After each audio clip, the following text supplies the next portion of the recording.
Hi there, and welcome to Kitchen Counter Crafts. Today we are going to do something a little bit different. If you like this video, please like, comment, share, and subscribe. So today we are going to make a 4th of July pennant. And this is going to be like, the festive decorations for parades or whatever. Although we're not having a parade, we are having a 4th of July potluck at my church tomorrow. So I wanted something really fun and something that we can kind of hang up over the buffet area so that we can, I don't know, so just I had a bunch of fabric left over and I thought I'm going to try this out and see what it looked like. So I decided to make a quick little pattern. There's really not much to it. It's just a flag, like a pennant. And this is just from junk mail because I like to junk journal. I have junk mail envelopes. And so what I did was I just took a long envelope that was kind of wide also, made I cut a, oh goodness, I can't talk. I folded it in half and then I just went corner to corner, made a shape like this. And then I took my trusty pinking shears like these, in case you don't know what those are. Those are the zigzaggy edge scissors. And I cut a bunch of pennants out of my big stash of 4th of July fabrics, and so, or patriotic fabrics. So I have a bunch here. Now I don't know, sometimes patterned fabrics cost more than just the plain, but I had both because of my thrift store shopping. And so on one, I'm making a bunch of these. I already made one earlier today, and just to kind of, get my hands, or I guess my brain around it. And so you what I did, you can do it two ways. Okay, what are you trying to say? All right, so one way is to take two pieces of the triangle and back it with the same exact one like this, or you can take a festive fabric and back it with a solid. And I'll tell you, I did both. So this is solid with solid, this is checkered with checkered, and then this is this way. So there's no rhyme or reason, no right or wrong way to do it.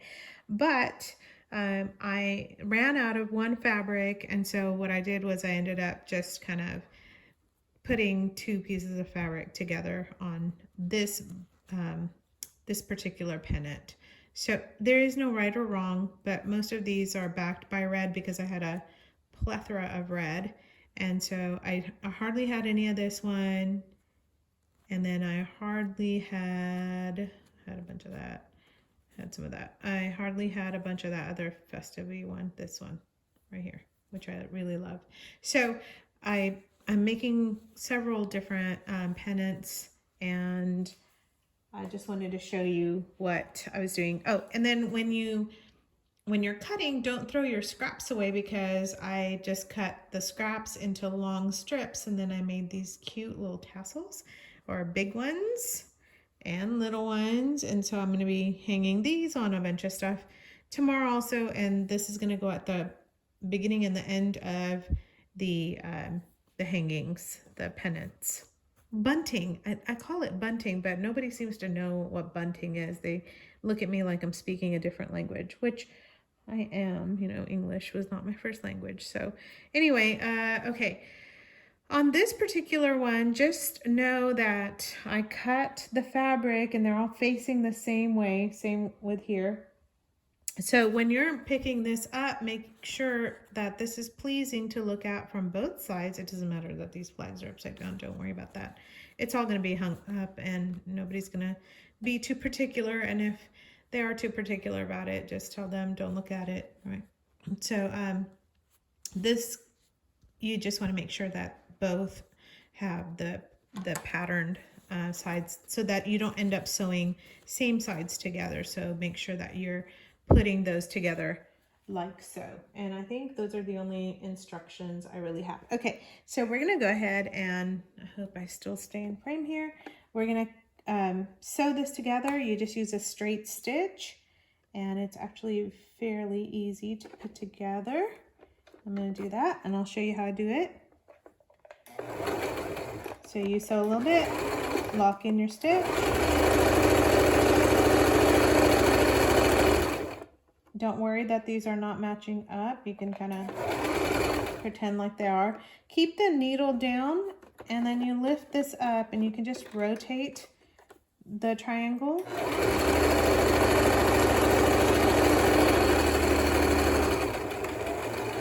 And by doing that, you're going to lock not lock it in, but you're going to create a nice point. Now, I'm not the kind to sew and then turn and then iron and then whatever. So I'm just zipping through these like I normally do most of my projects without too much fuss. And you're just going to pull this a little bit. You're not cutting that off, or you're not taking it off your sewing machine, because I have these triangles all in order here, and I want them to go a certain way. It's like solid, plaid, print, stripe, print, plaid, solid. So that's my little pattern that I'm shooting for. And you know, I can't remember which order it goes in, so I'm just sewing them in order and keeping them connected with a little piece of thread.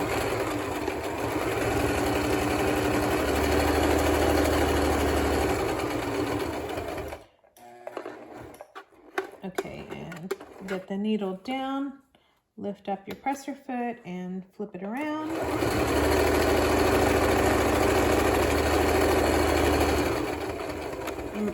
Remember to lock your stitch at the like start and finish of each triangle. Then reaching over, grabbing this one, making sure that the patterns go together. See, it's actually very easy. There's really not too many steps, just a couple things to remember, which even if you put them on the wrong side, it's not going to be the end of the world.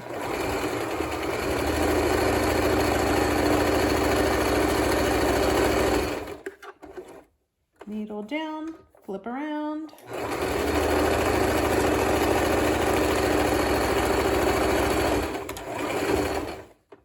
And up. Pull it just a bit. Grab your next one. It goes by pretty easy. Honestly, cutting out the 15 million triangles is the whole thing. And I know you're gonna ask me, how many did you cut? I don't know. I kind of lost count. I think I have 4 of each pattern, I think. 4 meaning like 4 sets, so 8 triangles of every pattern. I think that's, my daughter counted those.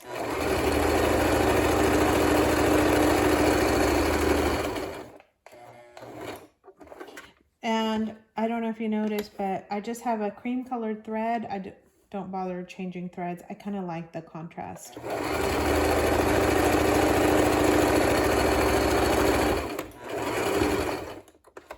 Okay, so I just did 1 set of these so far, and I left them all connected like this, you can see. And now I'm gonna show you how to put this together. Look how cute that is. That's so cute. Okay, let's see. I started off with the blue and then move on down. So you wanna get this to hang on something. You're not just gonna use the thread. And I found this ribbon. It is just a single face satin. I bought it like 100 yards on some sale. And so I've got a bunch of this ribbon left. So I'm gonna take out about a yard of the ribbon so that I can hang it. And you know, you can either put it in a bow or something like that. But I'm, again, not measuring, just kind of grab a length of it. And then just gonna keep it here and take out a bunch. Okay, so what I'm going to do is on my triangles, they are open on the top because I only sewed the V up and down that way. And so this part is open, and this is single face satin, which means they're kind of quote unquote finished only on one side. And so what I'm going to do is get the shiny side, and I'm just going to sew it up on the top. I'm going to let a little bit of that raw edge show, just so it's not really for like design element. It's just so that I can tell that I'm sewing it properly onto the ribbon. So you're gonna back stitch on each of these I guess the triangles. You're gonna back stitch on each one. I'm gonna show you what you're gonna do in between. And again, they're still connected by a little bit of thread, but that's way too close. So I'll show you. I'm gonna stop talking. I'm gonna sew for a second.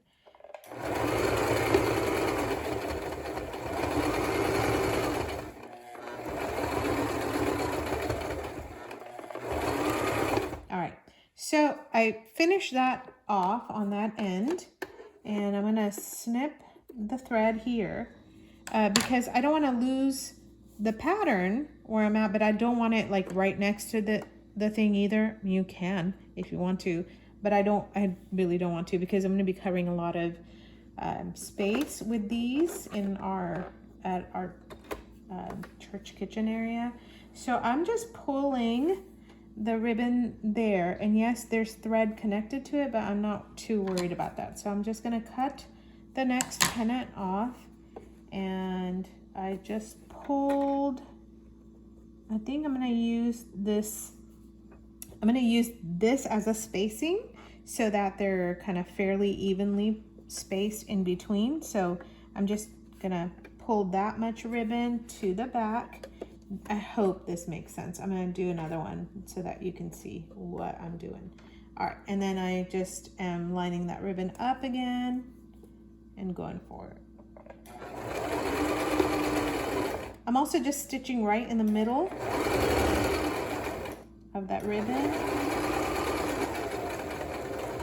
and then back stitch, and now pull the amount of ribbon so that your next one is ready to go. Is that it? Yeah. Ooh, I almost did the wrong side. All right, so let me tell you on this one, it's uneven. It's not an issue because your ribbon is at the top of this, and it's gonna hide any issues that are going on here. Or I hope. And back and just pull. Now your thread is gonna be, let me show you. Actually, let me get the next one ready. And that is the stripes. Okay. And there we go. Okay.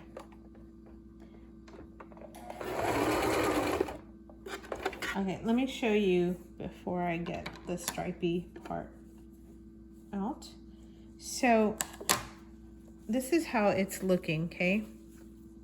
When you're done, you have this, and then you have the threads in between, and this ribbon is doing a weird thing.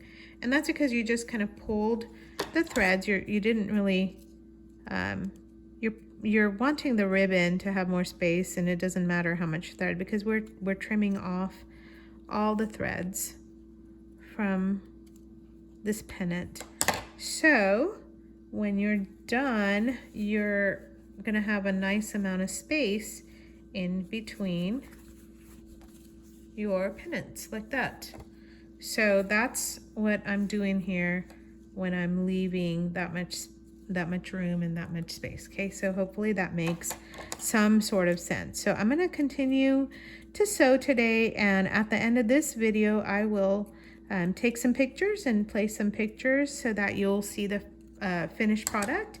And whoa, there, as I kick my camera stand and everything else. So hope that was useful for you, and I hope that you'll attempt to make one of these. It's super easy. You're just sewing triangles onto ribbon. How hard can that be, right? So just a straight stitch, and I hope that you enjoyed this video.